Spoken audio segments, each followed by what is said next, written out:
Salut tout le monde, j'espère que vous allez bien. Aujourd'hui, je vais vous raconter une petite histoire paranormale. Alors, c'est l'histoire en fait d'un mec qui a fait un témoignage à la télévision américaine en 2005. L'homme s'appelle John, alors il a une histoire un peu surprenante. John et Lisa forment un couple très heureux. Ils sont d'ailleurs parents depuis peu de temps, car ils ont une petite fille de 3 mois prénommée Lisa. Et ils vivent dans une petite maison de 2 étages au Texas, dans une banlieue de Houston. Alors, nous sommes fin de week-end, la famille profite du soleil au jardin. Et Lisa annonce qu'elle compte partir dès lundi matin avec sa fille Zoé pour voir sa mère qui vit à San Antonio. C'est d'ailleurs pas très loin, hein, à peine 3 heures en voiture. Elle sera accompagnée de sa fille Zoé et John ne pourra malheureusement pas les accompagner parce que lui en fait il a un poste haut placé dans une banque d'affaires à Houston et il doit honorer des rendez-vous extrêmement importants pour sa banque. John va donc rester seul chez lui pendant les 3 prochains jours. Alors nous sommes lundi matin, Lisa installe sa fille dans la voiture, dit au revoir à John et s'en va. John quant à lui se prépare pour aller à Houston et se rendre à son lieu de travail. Alors la première journée, tout se passe bien, hein. Il se rend sur son lieu de travail, il y repart, il rentre chez lui, il mange quelque chose, il s'endort tranquillement, tout se passe bien. Et la deuxième journée, c'est pareil en fait. Il a son petit train-train quotidien, tout se passe bien, il s'endort, tout se passe tranquillement. Mais c'est le 3e jour que tout va être différent. Car c'est à ce 3e jour que les problèmes vont commencer. Alors, John, à son habitude, se réveille à 7 h du matin. Mais à cette heure-là, quelqu'un frappe à sa porte. C'est plutôt curieux pour lui parce que John, il a un muret entourant son jardin et un portail sur lequel se trouve une sonnerie. Pour s'introduire devant sa porte, à moins d'escalader le muret ou d'avoir les clés, on ne peut pas s'introduire dans son jardin, c'est pas possible. Il ouvre donc la porte de manière prudente, et là, il n'y a personne. Bon, il met ça sur le coup de son imagination, hein, parce que comme tout Américain, en fait, possédant une maison aux États-Unis, il a un système d'alarme prévenant les intrusions extérieures. Donc pour lui, il ne peut y avoir personne qui est rentré chez lui. Alors il oublie tout ça, hein, et après s'être préparé, il sort de chez lui et se rend à son travail. Mais sur le chemin, John voit une fille habillée tout en noir sur le bord de la route. Alors, bon, il est un peu mal à l'aise, car il voudrait bien l'aider, mais il se dit que s'il l'aide et qu'il la dépose à un endroit précis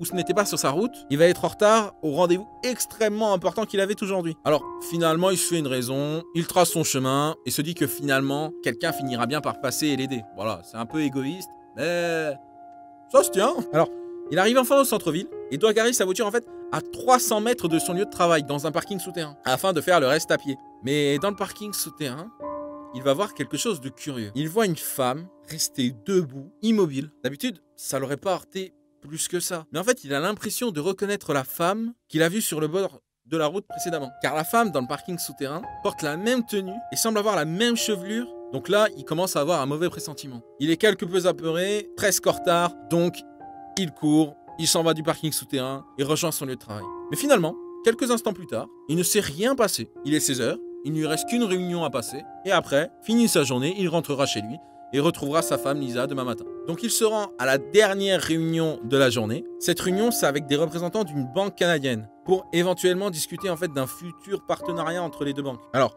la réunion se passe bien. Il y a au total 5 hommes et 3 femmes. 3 femmes. Pour John, il y a 3 femmes dans cette réunion, dont une en fait qui lui semble pas très bavarde. Alors John écoute, il est quelque peu mal à l'aise et à la fin de cet entretien, il se lève et sort en courant et part direction la cafétéria où il va s'installer sur une table tout seul. Alors là, forcément, Max, un des amis et collègues de John, va le rejoindre pour lui demander qu'est-ce qui s'est passé. Parce que là, le mec vient littéralement d'effrayer tous les futurs partenaires canadiens. John va alors très clairement lui dire qu'une des 3 femmes n'est autre que celle qui le harcèle depuis ce matin.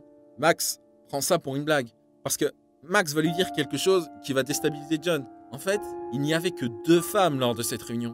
Mais John insiste. John, il lui dit, mais non, mais il y avait 3 femmes pendant cette réunion. Il n'y en avait pas 2, il y en avait 3. Dont une qui était habillée tout en noir et qui le suit depuis ce matin. Max, il se dit que John ne va pas bien, qu'il a sûrement des problèmes, alors il se dit qu'il va le raccompagner chez lui, ce que John va refuser. John va quand même essayer de rassurer Max. Il va lui dire qu'il a peut-être eu une hallucination, qu'il était peut-être pas très attentif ce matin, que finalement tout va bien, il n'a pas de problème, tout est tranquille. Ce qui n'est pas vrai. Bref, pour John, c'est un peu la goutte d'eau qui fait déborder le vase. Donc là, tout ce qu'il veut en fait, c'est rentrer chez lui. Il sort de son lieu de travail, rentre chez lui, s'installe et s'endort directement. Parce que là, il est crevé, là, il en peut plus. La nuit semble paisible, mais dans les coups de 3 h du matin, la porte se déverrouille. Ça réveille John, hein, qui avait d'ailleurs du mal à dormir. Il ne panique pas trop sur le coup, car pour lui, une seule possibilité. C'est sa femme qui est rentrée avant de San Antonio. Mais elle ne l'a pas prévenu. Donc il se dit qu'elle voulait sûrement pas le réveiller, donc tout va bien pour lui, vraiment, il n'a pas très peur sur le coup. Il se lève donc de son lit pour se diriger vers la porte d'entrée, mais il trouve ça de plus en plus bizarre car il n'y a aucun bruit. Sa femme n'annonce pas qu'elle est revenue, il y a eu seulement le bruit de la porte qui s'est déverrouillée. En plus de ça, aucune lumière ne s'est allumée. Donc John va crier de plus en plus fort le nom de sa femme, tout en se rapprochant de la porte d'entrée. Mais là, John s'arrête brusquement. Car en fait, ce n'était pas sa femme qui était rentrée à la maison. Alors pour lui, aucun doute. C'est cette femme qui le harcèle depuis ce matin. Et en plus de ça, elle est armée d'un couteau. Donc le réflexe de John, c'est de courir au second étage. Mais il monte très vite, parce qu'il entend les pas de la femme derrière lui. Donc elle le suit. John arrive enfin au deuxième étage, et son premier réflexe, c'est d'ouvrir la première porte qu'il verra. Par chance, il ouvre la porte du KGB, qui possède un verrou. Donc il rentre, il verrouille la porte direct. Il entend cette fameuse femme se diriger vers le KGB, mais son comportement est plutôt curieux. Elle fait des sortes de va-et-vient dans le couloir. Elle n'a pas un comportement rationnel. Et ça va se dérouler pendant plus de 30 minutes. Donc là, John, il est un peu paniqué, il ne sait pas ce qui se passe. Il a l'impression d'avoir une révélation paranormale, une sorte de fantôme qui est rentré chez lui. Bon, il ne sait pas très bien ce qui se passe. Il commence à retrouver un peu de lucidité quelques minutes plus tard. Il se dit qu'il devrait contacter quelqu'un, avoir de l'aide. Mais malheureusement, il n'a pas eu le réflexe de prendre son portable lorsqu'il s'est réveillé du lit. Finalement, il n'y a pour lui que deux options. Sortir du KGB et combattre cette femme, ou attendre demain matin. Mais le problème, c'est que s'il attend, Lisa va revenir et sa famille va être en danger. Il prend alors un grand souffle et demande à cette femme qu'est-ce qu'elle veut. Pourquoi est-elle ici? Pourquoi elle le harcèle depuis ce matin? Les bruits de pas s'arrêtent brusquement devant la porte. John va répéter sa question. Qu'est-ce que tu me veux? Qu'est-ce que tu me veux? Et il va être interrompu par cette voix. Lui alors, il est pétrifié, car cette voix ne lui semble pas humaine. On dirait une voix extraterrestre, une voix dans les films d'exorcistes. Donc ça le terrifie totalement, il est pétrifié, il ne veut plus rien dire. Là, la seule chose qu'il pense, c'est même pas à sa famille, c'est à lui-même. Il a l'impression qu'il va mourir. Donc il reste dans le KGB, les yeux grands ouverts, et attend que le jour se lève. Bizarrement, il ne se passera rien pendant des heures, jusqu'à ce que la porte de l'entrée se déverrouille encore une fois. Mais cette fois, il entend sa femme. C'est elle qui est rentrée et elle annonce qu'elle est rentrée. Pour lui, sa famille est en danger. Il ouvre la porte du KGB et crie sur sa femme en lui criant de quitter la maison. Car il y a un grand danger. Il y a une femme avec un couteau chez eux. Sa femme, forcément, elle commence à flipper. Elle est là, elle voit rien. Elle a l'impression que tout est normal.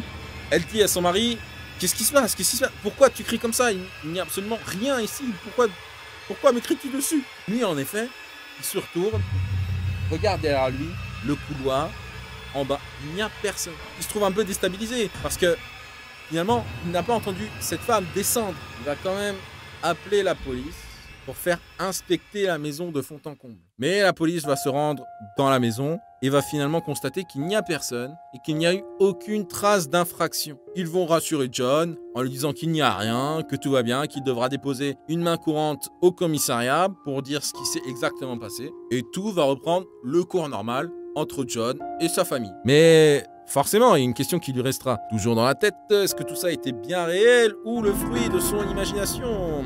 Personne ne saura car le témoignage de John à la police fut sans appel. Il dira n'avoir jamais été sous l'emprise de l'alcool ou quoi que ce soit. En même temps, le gars, il va pas avouer qu'il s'est pris 2 rails de coke et qu'ensuite il lui est arrivé une sorte de bad trip paranormal. Qu'il y ait les extraterrestres de Mars qui sont venus avec Elon Musk. Bon, histoire paranormale, hallucination due au stress, voilà, prise de substances.